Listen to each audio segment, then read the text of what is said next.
So kind of extending on the degrees of design freedom, these are some new patterns that my team have been developing to print onto a rotating tubular mandrel to make tubular scaffolds.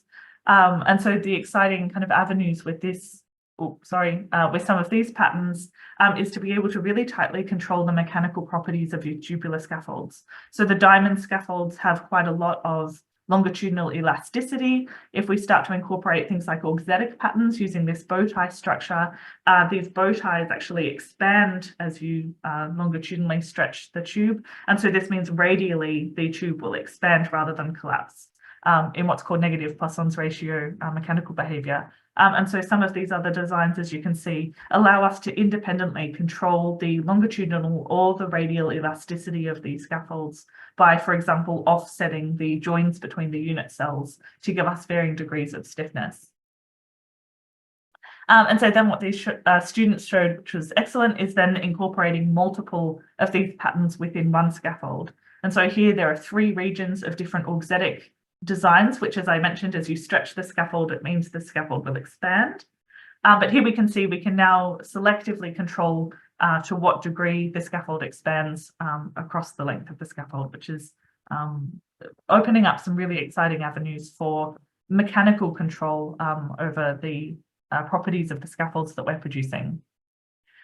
So here we've compared simply changing the angle at which these fibers intersect and start to look at the role that this has in controlling the ability for cells that are seated on these scaffolds to bridge across the pores and fill and align across the scaffolds, as well as the subsequent mechanical behavior. And so you can see here that these have all been printed with the same fiber diameter, with the same porosity, but by simply changing the angle at which those fibers intersect, we can elicit a really wide range of mechanical properties. And this gives us a huge degree of design freedom in being able to replicate specific mechanical properties of native tissues and then design specific architectures of our scaffolds that would be able to match that.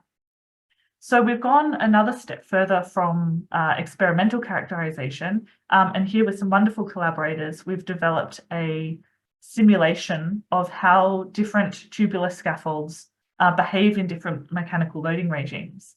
And so now we can map all of the properties of different combinations of pore sizes and angles to see what mechanical properties this will yield. And this is particularly exciting in some of the loading regimes that it's actually extremely difficult for us to measure experimentally. So for example, radial tensile stretching would typically be measured with, for example, a balloon expansion system. And these are really tricky to work with and require very expensive machinery. But now we have access to a validated model that allows us to predict all of the mechanical behavior across these different mechanical loading regimes, so that we can use this to then inform our scaffold design so that we can match specific tissue mechanical properties.